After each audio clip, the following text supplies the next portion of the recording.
This is Siddharth Alwalia. Welcome to the 100x Entrepreneur Podcast. This episode is brought to you by Prime Venture Partners, an early stage VC fund led by Amit Somani, Shripati Acharya, and Sanjay Swami. Prime is often the first institutional investor in category creating tech startups in fintech, SaaS, healthcare, and education, such as MyGate, Quizzes, MFine. To know more about Prime, visit primevp.in. Today I have with me Gaurav Munjal, founder of Unacademy, the largest learning platform, and right now their focus is on test prep. Gaurav, welcome to the podcast. Thanks a lot, Siddharth, for having me here. It's a pleasure to be on this show. In fact, this is one of my most listened to podcast on Spotify. You're doing a good job. Keep it up. Thank you, Gaurav. Really means a lot. Gaurav, we'd love to know more about your journey, your background. Before Unacademy, before Flat.io. Flat.to. Flat.to. Uh, where did the desire for entrepreneurship and solving problems came in? I think the desire was not to solve problems. I think when I was in 6th standard, I told my dad, who was a doctor, that I want to be a computer engineer. And he told me that, no, you will be a doctor. But I think he eventually saw the passion in me for programming and computer science. I remember when I was in 7th standard, I had built a KBC kind of a quiz program on QBasic. And that time, the programming assignments that we were given were quite simple. But I learned on my own and I built that. And then the entire class was shown that product because it was like a game that you answer a question, you get points. It was like KBC, but on QBasic, and a very simple version. And I think I loved that part. I loved creating stuff. And eventually in 2010 or 11, or even I think it was 9, somebody told me that, oh, what you do is very similar to entrepreneurship. So I think the goal was not to solve problems. The goal was that I really love creating stuff. And eventually I realized what I can create can have a huge impact on people and can solve different problems. Now, whether it's about creating a blog or a podcast or a YouTube channel, I was very much into these things during college and now, but in a different manner. So I think that's how it started, that the spark was there to build stuff. And I think I'm still doing what I thought I would be doing at the age of 12. So I'm happy about that. Valuations and fundraising and this whole entrepreneurship VC game that came very late, but that inner spark to create something, to bring something into existence that didn't exist and that helps people, or for that 12-year-old kid who got joy out of showing that program to, let's say, 30-40 classmates. I think that's all it is. I think I'm one of the few lucky, fortunate people to have found my calling very early on, and I'm just following it. Tell us more about your first entrepreneurial journey, Flat.to. So Flat.to, I think before that, I think if we have to talk about the seeds of entrepreneurship, though it was not a profitable venture, but I would like to talk about our school had a magazine called X-Rays. I was in Xavier's, Jaipur. And when I was in 11th standard, I had a lot of good ideas about the magazine. I didn't understand why the magazine is still, this is 2007. I didn't understand why the magazine is still on paper. And I went to the committee and they did not like the ideas. Then I went to the principal of the school and I said that I want to start the online version of the magazine. And that was the first time I purchased a domain name. I started a website. I took a credit card from my uncle. And then I used Google AdSense for the first time. I got my first Google AdSense check when I was, I think, 15 or 16 years old. I think that's entrepreneurship for me. To create something, for example, we placed ads on the school's website we launched, and then we had and then we became like an official committee of the school, and then we had bunch of blog posts. We were talking about what first standard students are speaking about their teachers, which teacher do they like the most. We had things like that, and we were doing events, and the site started getting a lot of traction. We I remember getting like a $200 Google AdSense check, which I gave it to my school, and then I think even today EX-Rays is the school's official website. I think that was it for me, a 16, 17-year-old guy who wants to create something and is able to. So I think one of the things that I want to talk about is that I have been very persistent from day one. So usually if I want to get something done, I get it done. I'm not usually afraid of rejections. I can get rejected hundreds of times and still keep on trying. So I think that's where it started. And then the first official profitable venture, for-profit venture, which I wanted to start was when I was in third year of college, where which was Flat.to, which was like a platform for student accommodation, where Akrit Vesh, who's now the founder of Haptic, he had come to give a guest lecture in our college, and I was not listening to his lecture most of the time. Sorry, Akrit, but at some point he mentioned that he invests in startup. Then I got excited, and after the lecture, I went and showed it to him that, hey, I'm building a website that can help students find colleges around their students find accommodation around their colleges, and then they can pair up with other students and stuff like that. So he gave me an offer, probably around 10-20 lakh for X% of the company, but I decided to join DirectEye. I worked with DirectEye for 1 year, and then I quit DirectEye and I started Flat.to, and Akrit was our first angel investor. And that's where we learned about building the product. I was 23 then, just out of college. I'd worked 1 year with DirectEye, but I knew product marketing, rest everything, whether it's sales, whether it's ops, I didn't know. But then in 10 months, I had also, Sumit of CommonFloor had become a good friend. Sameer from Morpheus had connected both of us. In fact, that's how the two of us know each other, you and me.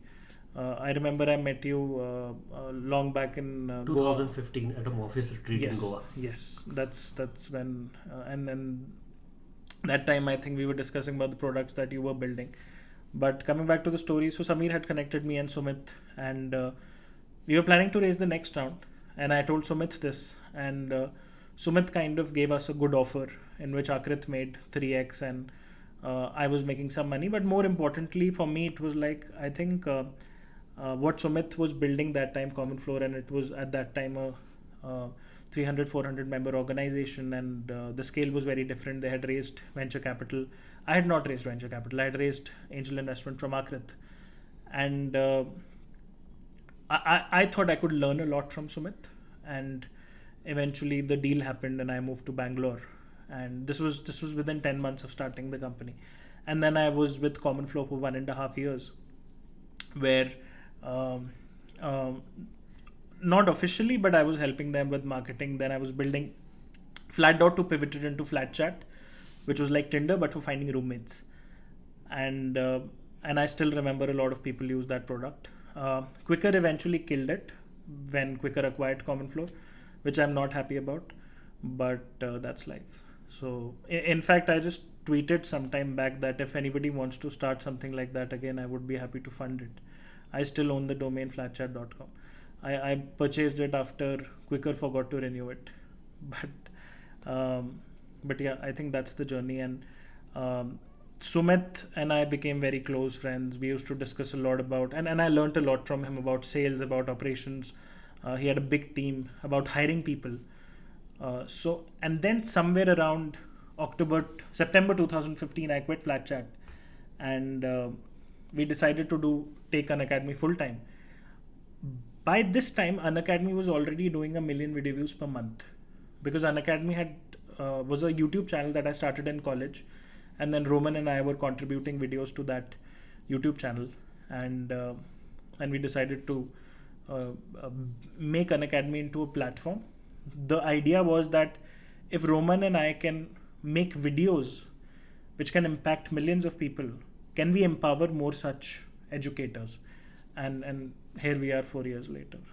We have a long way to go. What were your learnings on building for large markets? after your first stint, or you say first Flat.to acquisition happened? You would be surprised to know that I never thought about large markets. Today I do, because I have learned a lot. But when I started Unacademy, uh, I had no idea what market I was building for. We wanted to build test prep, we wanted to build computer programming content, we wanted to build K-12 content, we wanted for people to learn English. Uh, I think I think what we really were excited about is that I created some videos and Roman created some videos and that got millions of views. And we knew how we can get educators online and help them create content. And eventually we ended up in the test prep direction, and we realized, oh, it's a multi-billion-dollar opportunity, and then we built products around it. And but but to be honest, I had no idea about what market we were targeting when we started Unacademy. Any mistakes from the first venture where you said, "Yo, this is not going to happen in an academy"? See, I was 23-year-old. I was an angry young man. I remember I did a lot of mistakes. I had no idea. I'd run college committees where I was the president, but this was the first time I was running a company. I hired too many people too fast. We were not mindful about the burn. This is when we had just raised 20-30 lakhs in angel investment in Flat.to. Then I was not good with feedback. I used to give feedback publicly. Uh, Today I still do in my leadership team, because those are senior people and they can take it. But to junior members of the team, we prefer one-on-one feedback. Um, I think I always have been a very aggressive founder, who had very strong opinions about everything, and who used to get very, very highly pissed if something was not done his way. But today I have evolved into accepting that I need to be more patient and tolerant, and I need to let people figure out the solutions on their own. Because if I keep telling them what to do, thinking that only I know the best solution, they are not growing, and I am too staunch about my opinions. So I think, and this is like a 4-year, 5-year journey.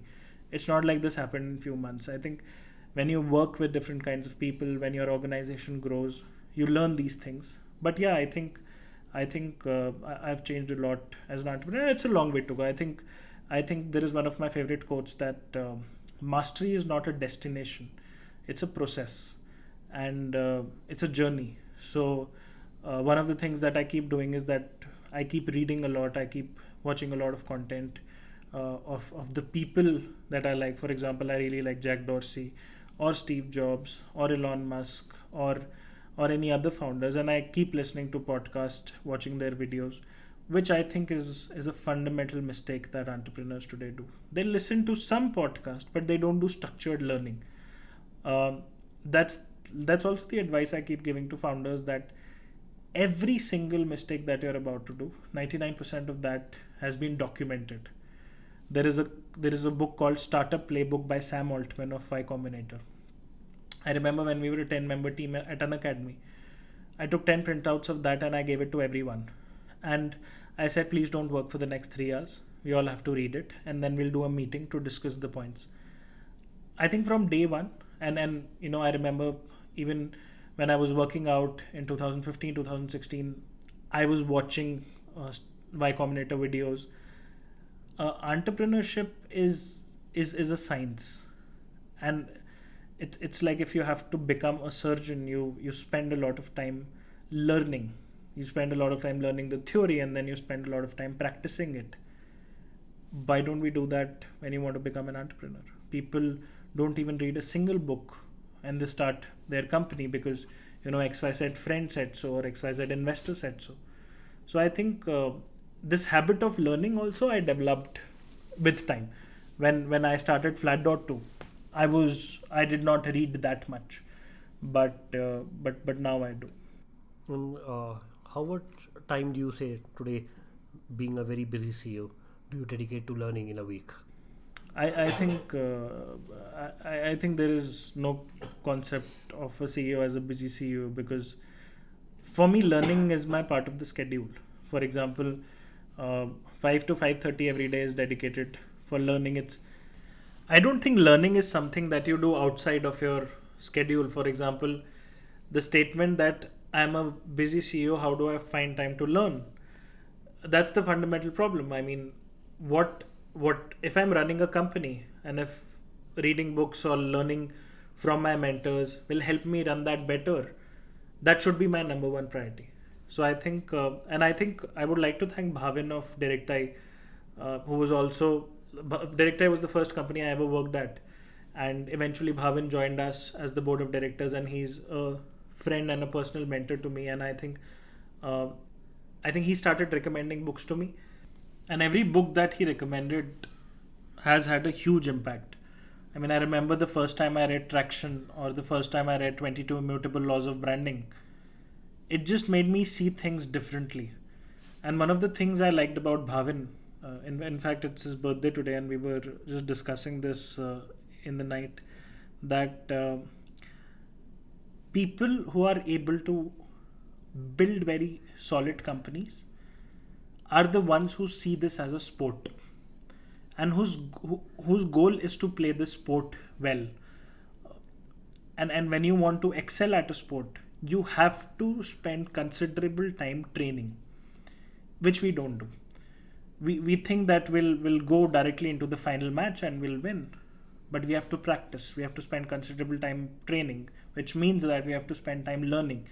We have to see what other companies are doing. We have to see, for example, traction slash GTM strategy slash distribution strategy of major companies. Leaders at Unacademy spend considerable time studying those strategies. Hey, this company is doing well. How do they get traction? How do they acquire users? How are they able to scale? How do they acquire their supply? I mean, And do you take notes or you maintain Evernotes? Just for the audience, what your structure look like for learning? yeah, a lot of them. At this very moment, let me just open my laptop. At this very moment, I have probably 8,000 notes in my notes app. I use Apple Notes. I have my work dashboard. I have my meeting notes. I have my learning dashboard. My learning is very structured. Every meeting that I do probably ends up with certain notes. In the same app, I maintain my diary. So it's very structured. Every idea that I get is documented here. Then you have then there are structured meetings for the week. There is an organization framework, and if you don't track these things, it's very difficult to be productive at any stage, whether you are a 5-member team or a 500-member team. And for you, there's a recall process also, that you at the end of every week or weekend you visit these notes back from a week. How does the process work for you? No, I spend close to hour and a half on these notes. So I do document it. For example, I have something called as a work calendar. In the work calendar, it's not a to-do list, but let's say I got 5 ideas today. Now these ideas can be long-term ideas, or these can be fixes that I want to do. I will just put them under 20th December or 21st December. Now every day. So now I've been doing this for the last 2-3 years, and I have hundreds of such items. And whenever I complete it, I tick it. Now every day I go to these points of the last 30 days, last 40 days, and I pick, and then some of them I prioritize over others.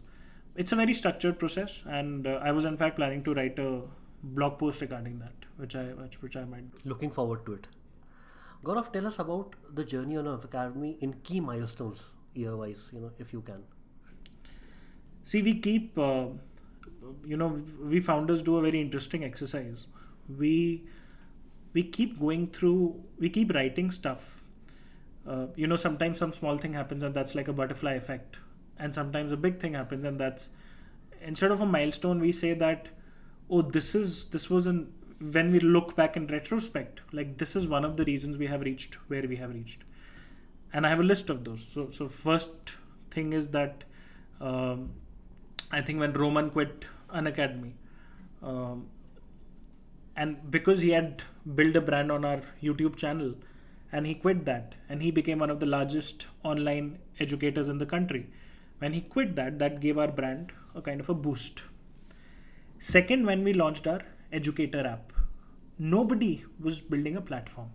People were building content companies. But from day one, our focus has been building platform.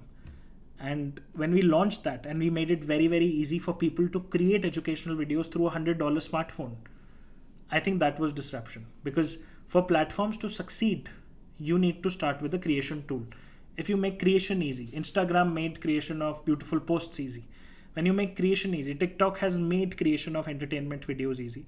When you make creation easy, that's the starting of a platform. So when we made our educator app and we made it super easy for people to create educational lessons, and then it was not like we had to. So when we were making videos on YouTube, the learning curve to create an educational video was 3 hours, but we got down it to 3 minutes in our educator app, and I think that was powerful. Then the next is, I think, of all, we have been lucky to get some of the best investors on board, whether that's Bloom, whether that's a Safe, Nexus, or Sequoia, and in the last round SteadView. And I think there have been times I have said no to investors, and there have been times investors have said no to me. And in retrospect, I think I'm very happy with the group of partners or investors that funded Unacademy and became our board of directors. I think having a solid board of directors is something that is very, very essential. And I was very wary of the fact that who was joining our board, and the chemistry needs to be there. And I'm very happy about the current board we have, and I think that helped us a lot in reaching where we have reached.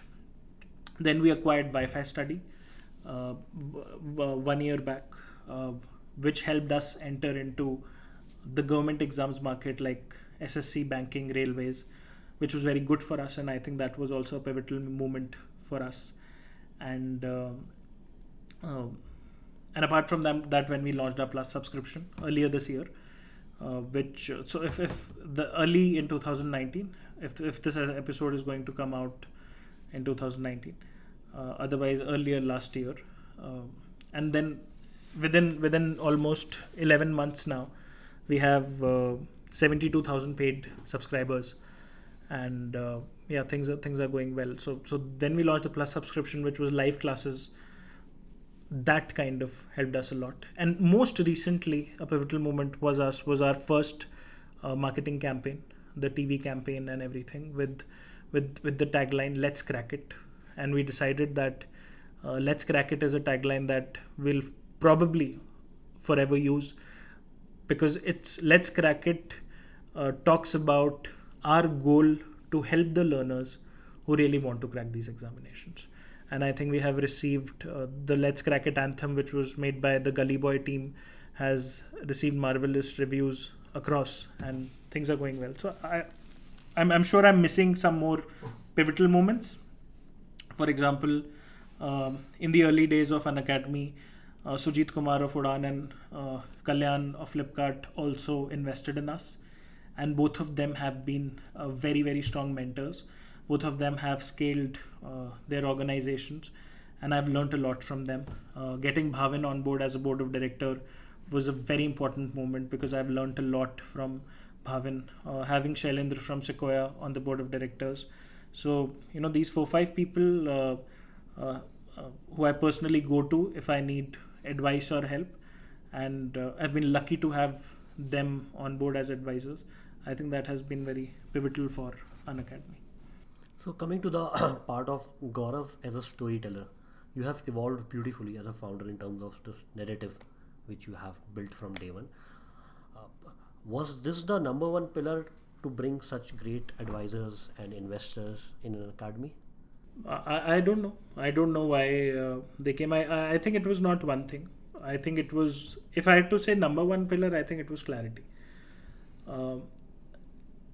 Many founders build because they want to build for a particular market, or because they want to build because VCs are investing for that particular product. For example, I think that except a few companies, a lot of companies which started in the income share agreement market, that was because investors were funding those particular type of companies. Or a lot of companies which started focusing on uh, so basically the point being that we were never building for anyone except ourselves. We had identified a problem, and that's why we were very clear about it. So I remember an investor pitch. I don't want to name the investor. The investor asked me, "Oh, will you eventually do that?" I said no, and they were stunned because they were expecting a different answer. I think one of the reasons that we have been able to raise funds is because of our sheer execution capabilities. We have executed in a manner that is 20x, 30x, or even 100x better than others. We have changed this industry. So we just completed 4 years, and I wrote a blog post about there are two types of successful companies. There is a successful company which is a successful company and which creates value for shareholders, but there is a successful company which also creates a dent. The successful company which also creates a dent eventually ends up moving the industry forward. They innovate a lot. They care about every small thing. Every small thing. For example, I keep talking about when you use an iPhone versus any other phone, or when you go to an Oberoi versus any other 5-star.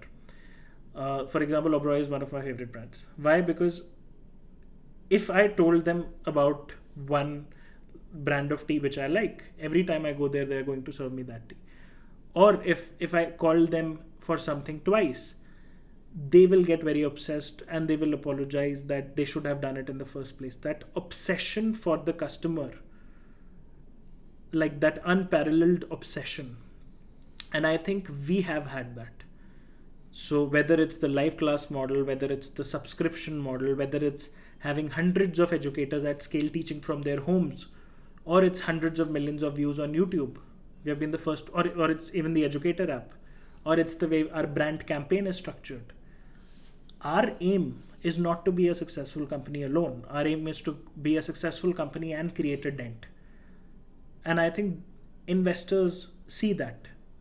Not just investors, potential team members.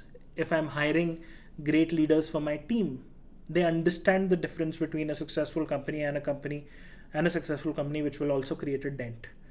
So, and obviously the ability of us to communicate that well has been there. But I wouldn't say that, I've been able to raise funds because I've been a storyteller.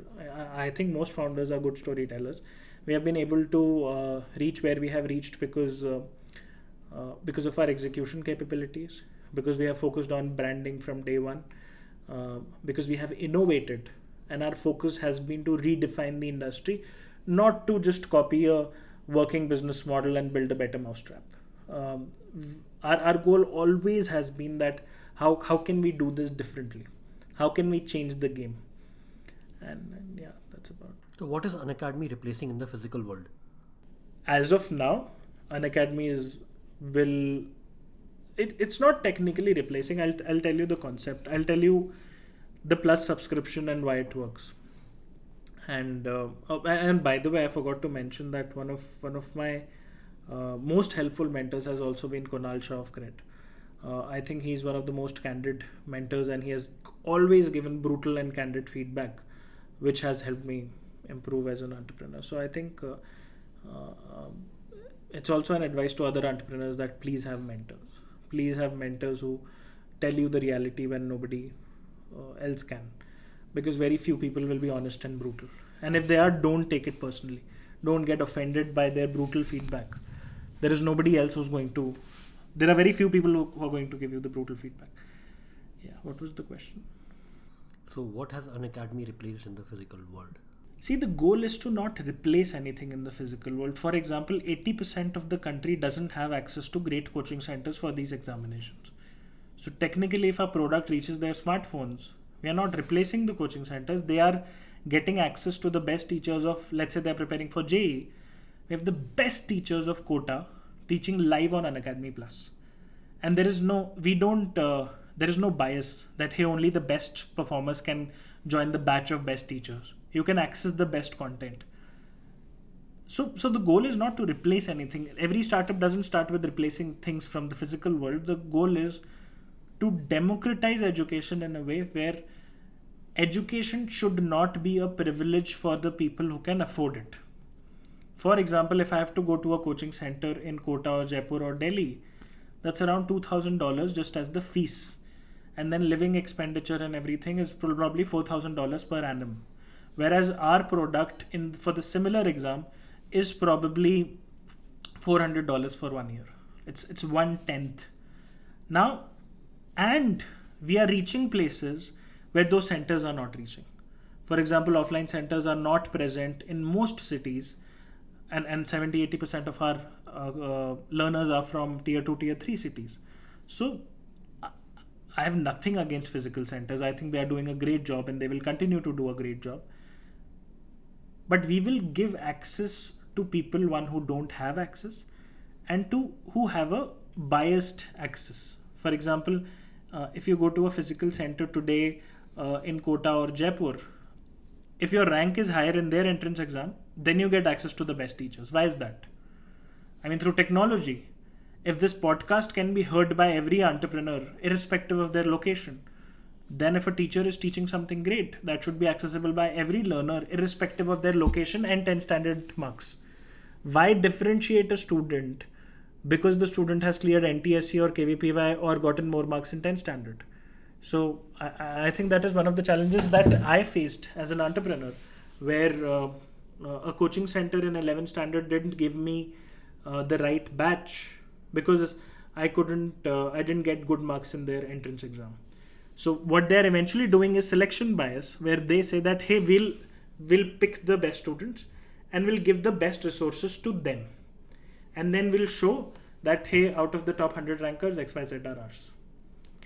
What we are saying is we will give the best access to everyone at an affordable cost, and we'll reach where these physical centers can't reach.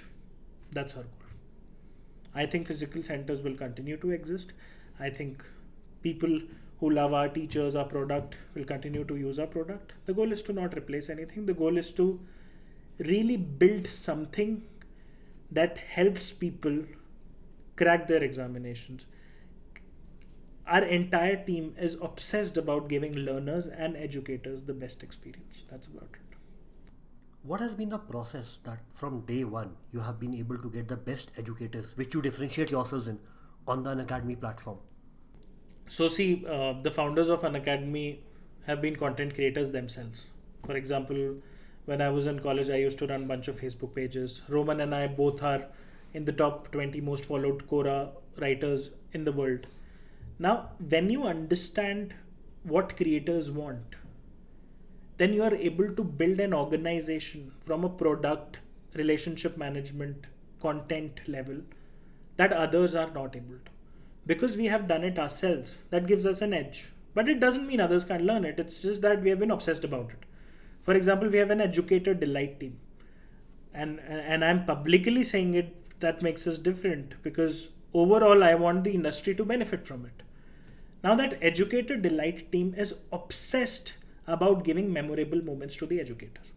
See, all companies will pay the educators, but the companies which makes the educators feel very, very good about themselves and feel that, even if they're working remotely, they're a part of a mission. That is the company that will help. That is the organization that will retain the best educators. And we do that through our educator delight team. We have events for them. We have contests for them. Recently, we did Secret Santa for our educators who are not even in our office, who are sitting at their homes. But they go crazy about these small things. You need to compliment them for the smallest of the stuff. And then obviously you need to build that gamification around your product, that if they got learners, or if learners can give them positive feedback. Because for an educator will consider himself or herself successful if learners benefit from their teaching. And if you have a product which can help that, that thought of a learner, or the fact that learner cracked something, reach the educator, that's powerful. So for example, we have a gamification built where learners can dedicate knowledge hats to educators. And every time it happens, an educator posts that on social media, because for them that's the satisfaction. That's what they get satisfaction from, because money they can get from a lot of other places also. So I think we are, more than anything, we have been very, very, very, very, very obsessed about making sure that our educators and learners have the best experience. And once you do that, Oberoi level experience, Apple level experience. And once you do that, for example, if it's their 100th class, they'll get a cake and flowers from us. That, hey, today's your 100th live class. And then these small things matter a lot, which other people think it doesn't, because there is no direct ROI of this. You can't measure the expense of the cake that I will send, but you need to realize that at the end of the day, great organizations are not built on Excel sheets. It's very important. Numbers are very important. But great organizations, great successful organizations care about the small things, which we do. Gaurav, obsessive is a word you mention continuously during a conversation. It's one of your leadership principles. And you are now interacting with many founders or investors. How being an obsessive founder helps you when you see others who are more relaxed about but building in the same fashion? I mean, the negative side is that I have difficulty sleeping on most days because I'm too much worried about everything. But the positive side is that we are reshaping the industry as we know of. We are giving nightmares to all our competitors about what our next move will be. Because most of them are worried about, hey, what will Unacademy do next? Will they come in our segment or not? And that's not something to be proud of, not that particular thing, but we are in general just proud of helping shape this industry. For example, every other education player is copying us right now. We launched the subscription model. Every other education player is launching the subscription model. That makes me feel happy because we are changing the industry. So, that immense obsession and paranoia. I feel that great companies are built on obsession and paranoia. That immense obsession and paranoia, great companies which create a dent. Let me also clarify it. I think that's needed. If you just want to build a successful company, it's not needed. But if you want to build a successful company which also creates a dent, which moves the industry forward, you need to build that. As Andy Grove said, only paranoid survives. Huh? Andy Grove, the founder of Intel. Yeah, the guy who invented OKRs as we know of. Yeah. In fact, Andy Grove has been, his management style, his leadership philosophies, he has been very, very good at that. So you should read some of the things and the management principles that he has written. Gaurav, you're a learning machine, and you have said it again and again in this podcast that how do you learn? So in your team, and especially among your leadership team, how do you transfer the same passion of learning? It's difficult because as a founder, disseminating that same values. It's not difficult. I think if you use the right tools. I think one of the interesting part about our organization is that we would be using tools that probably other organizations would adapt 18 to 24 months later. For example, a tool I use is called Loom, Loom. It's a tool to share thoughts and feedback very quickly. And before you came here, I was just recording a Loom video, which was like a 10-minute Loom video. Because you have figured out the best tools, and because we live in a world where you have products like Slack. So if I'm reading something, I quickly share my notes on Slack. I have a reading notes group on WhatsApp. There are times when I start my leadership meeting with people watching a 30-minute video. I think if you read, so my belief is, if founders really want to do something. So for example, if founders really want to build a culture of learning, they can. Just because I have focused on learning, I know I can make my leadership focused on learning. But and then that becomes your value. So the values of an organization are not what they put up on the wall. The values or the mission statement of an organization is what you do every single day. Now, because people see me reading and sharing notes every single day, they get inspired and they start reading. For example, I gave my entire co-team a book called The Score Takes Care of Itself by Bill Walsh. And people read it. So, culture is what you do every day. It's not what you put up on the wall. So if you want to build up a learning culture, start doing it. Let's talk about distribution at Unacademy that you have been able to crack very successfully. You invested in branding from day one. What was the process behind it? Even when you had $1 million just in the bank account. I mean, I wouldn't say we invested, because our first brand campaign just happened a couple of weeks back. We always thought about it. The best brands, branding is not about, having a brand book or doing a branding campaign. Branding is about what you stand for and you tell the world.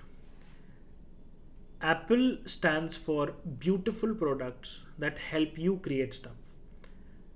And in everything that they do, that message is there. We stood for empowering educators and making it super accessible for learners to access high quality content. And everything that we were doing, even if it was a tweet that we were posting, or it was a blog post, or it was how our educators were posting, we made sure that we communicated that. So branding is about standing for something and communicating that. That's it. And we have always focused from day one. We have made sure that we stand what we are communicating, what we stand for. And in terms of other channels of distribution besides YouTube, because YouTube has been a phenomenal channel, you shared that when you started the company Unacademy, not the channel, the YouTube channel already had 1 million views per month. Yeah, Unacademy was doing 1 million video views per month. And today is doing almost 100 million views per month, the YouTube channel. We are doing close to 140 million video views across our own platform and our YouTube channels per month. Yeah. So what have been the distribution or growth levers from 2015 to 2019 that you can share? So I would go back to like a structured answer to this. If you read the book Traction by the founder of DuckDuckGo, he says that every orbit shift, let's say when you want to get your first 100 users, 2,000 to 10,000 to first 100,000 users, you need different traction channels.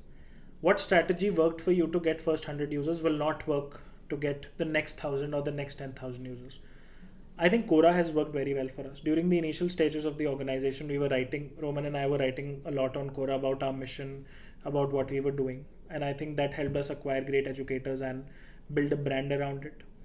I think the fact that we got a lot of toppers of different examinations helped us. We in fact have a brand called Chamomile Tea with toppers on YouTube. So YouTube, Quora, experimenting different things. There are a bunch of stuff which has helped us, and probably it's not one traction channel. At different stages, we have used different traction channel. For example, at the current stage, we are also doing massive TV ads and newspaper ads and stuff like that, because that is needed for the next level of growth. So at different stages, and yes, YouTube has been one of the biggest channels. And paid advertising was there from day one? Or? No. Paid advertising we started early 2019. For the first 3 years, we did not spend any money. No money spent on Google ads, Facebook ads. See, our burn relatively has been quite less. For example, we have raised 88 million so far, and 60 million is in the bank. Wow. So my entire Series D, 50 million, is still in the bank. My Series C money, which was 21 million, half of it is in the bank. So we have been very, very mindful about burning less money. So a lot of people get surprised when I tell them that out of the 88 million we have raised, 60 million is in the bank. But that's the reality. And what's the reason behind one of the successive fundraise after that, when you don't need that kind of money? I said, if I'm getting a great partner, when we raised Series A, just 6-7 months later, a few months later, we also closed our Series B round, because when I met Shailendra, and then I met Mukul and Alok, and it was like, those people on the board will help me reach where I want to reach, where all of us want to reach, and I think that's why we did it. But doesn't that give the pressure of having a large exit? Because the more later stage shareholders you have on your board, the larger the exit as an entrepreneur you need to give them. Yeah, but what's the pressure regarding that? That makes the game more challenging, which is a good thing, because if it's easy to do, it's not worth doing. So you would rather have a more challenging game, because that's how growth happens, that's how you evolve, that's how your team evolves. I mean, if anybody is given a bigger opportunity, why would a person not take that bigger opportunity and shoot for the moon? I mean, that has been my life's principle, that always choose the more difficult path. Always. Coming on to monetization, you started from this year, Feb, and today you have more than 70,000 paid subscribers for Unacademy Plus. Very few brands in India or very few online companies in India have been able to go distribution first for a long time, 2015, 2019 for in your case, and they'll crack monetization the way you cracked it. What was the thought process behind it? It could have gone wrong also, have people not subscribed to Unacademy Plus. No, it couldn't have gone wrong, because I think one of the things about us as founders and leaders at Unacademy is that grit is there. We don't give up. So it would have been very difficult. We pivoted a lot, by the way. In Feb, before launching the Plus subscription, we must have done at least 7-8 different monetization experiments. We did experiments of if a learner can dedicate something to a teacher directly and we take a cut, or if teachers can sell their individual courses. We did a bunch of experiments, and we finally picked something. So it's not like we just launched Plus subscription and it worked. We did a lot of experiments and a lot of things didn't work. So initially the goal was to build something like a YouTube for education, and a lot of people understood that. And I think people know that when you're building a platform, you can always monetize later. But if you have a place where you have great educators and learners, you have supply and demand, eventually you can monetize it. We were lucky to have also investors who were not pushing us for monetization at any point of time. In India, traditionally, people haven't paid for online content. What did you do differently that people started paying for the online content? See, what I don't think it's online versus offline. I think it's the behavior. If people pay to offline institutes to crack the exam, and you give them a product which is 100x better at 1/10 the cost, why would they not pay?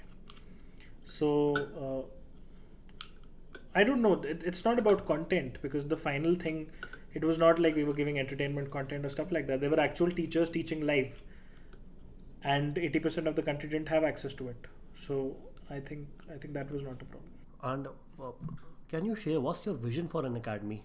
2 years, 3 years down the line, where do you want Unacademy to be?